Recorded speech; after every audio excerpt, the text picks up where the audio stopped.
Bonjour, je m'appelle Martine Boyer, je suis maire adjointe déléguée à la Pierre-Saint-Martin et l'une des 3 habitantes de la Pierre-Saint-Martin à l'année. Alors la station de la Pierre-Saint-Martin, c'est une petite station située à l'ouest de la chaîne des Pyrénées, donc très proche de l'océan, on disait 60 km, 100 km à vol d'oiseau peut-être. Et on se rend compte bien sûr qu'il y a, quoi qu'on en dise, un changement climatique et qu'il fallait que nous nous posions les questions sur la préservation de notre lieu de vie, de travail et sur l'enneigement qui allait peut-être devenir un peu problématique. Alors en se lançant dans ce label Flocon Vert, on sait très bien qu'on ne va pas changer la planète, mais si on peut au moins essayer de préserver notre environnement localement et apporter un petit peu notre pierre à l'édifice, si toutes les stations se mettaient à avoir ce genre de démarche, peut-être qu'on serait un petit peu efficace.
Je m'appelle Dany Pondelat et je suis la fille de Jean-Marie Launay-Peyret, qui est le créateur de la station de la Pierre-Saint-Martin. La station a d'abord été l'histoire d'une route forestière pour pouvoir faire des coupes d'arbres facilement, et qui a encore été prolongée encore plus haut à travers le Braca pour arriver à la station à 1650, l'altitude où elle se trouve maintenant implantée. Ce site a été déjà vanté par de nombreux randonneurs qui vantaient ces champs de neige magnifiques.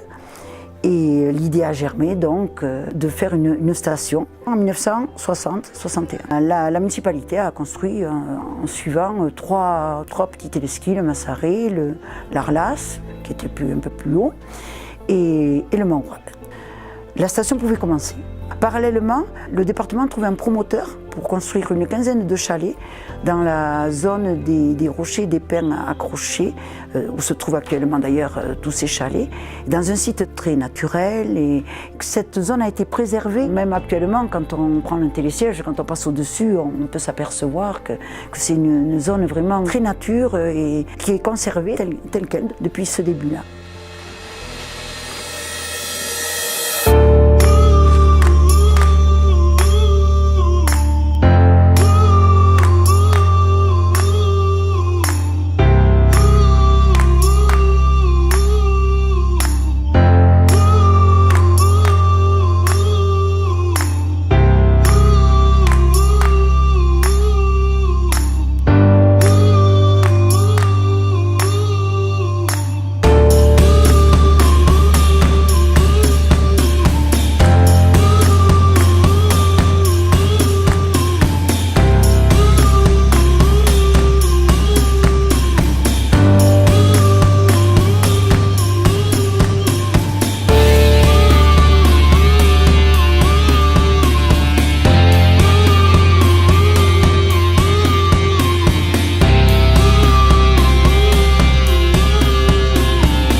toujours, même sans passer flocon vert, puisqu'on ne connaissait pas cette appellation à l'époque, mais déjà on pensait à préserver notre site, puisque, je répète, c'est un site remarquable et c'est un de nos atouts et ce qui retient et fait venir la clientèle.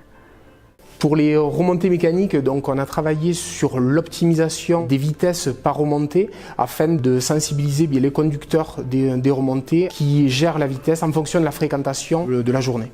Lors de l'implantation des dernières remontées mécaniques, un effort particulier a été apporté pour intégrer les gares amont et aval afin qu'il y ait un minimum d'impact visuel. Sur le damage, on a aussi travaillé sur la formation des dameurs avec des formations en éco-conduite. On récupère les eaux pluviales des bâtiments, donc ce qui permet de recycler les eaux pluviales pour la production de neige de culture. Ça fait plus de 10 ans qu'on a pris conscience de l'impact qu'on peut avoir sur le milieu naturel, alors à notre niveau, mais on essaie de limiter au maximum sur notre activité quotidienne. Et le flocon vert vient récompenser tout le travail qui a été fait collectivement. Alors, parmi les axes de développement touristique, la mobilité est au cœur des préoccupations aujourd'hui du tourisme et on essaie par des actions de communication mais aussi d'investissement de stimuler les montées en bus, puisqu'il y a un bus qui existe déjà, et de développer des solutions alternatives aux véhicules individuels pour monter ici à la Pierre Saint-Martin. Bien manger en station, se fournir et avoir des produits locaux, c'est parfois difficile. Et à la Pierre Saint-Martin, c'est peut-être une des rares stations qui possède un magasin de producteurs locaux, où on a 14 producteurs qui sont réunis, qui proposent leurs produits, où les producteurs de fromage, de miel, de vin, de charcuterie, même les producteurs de légumes montent en station, proposer aux gens une alimentation de qualité et un circuit court et valoriser ainsi le patrimoine à la fois gastronomique et puis agricole de la région.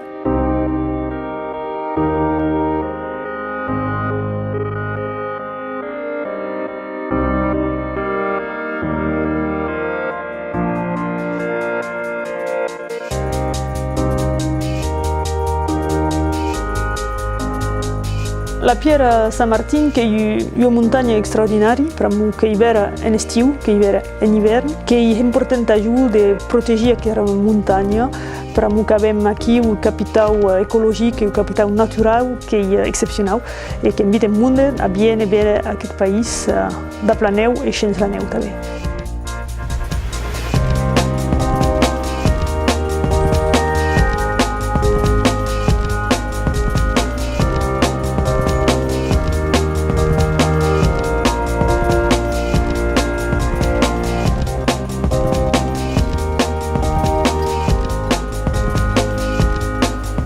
Je crois que je n'aurais jamais été travailler dans une autre station que celle-ci. Voilà, celle-ci c'est vraiment un coup de cœur. Elle a un environnement paysager que peu de stations ont, je crois. On s'y plaît énormément. Et si on n'en est pas parti, c'est parce qu'on n'a pas eu le courage de redescendre dans la vallée. Tant que la santé nous le permet, nous allons rester ici pour profiter de ces paysages magnifiques.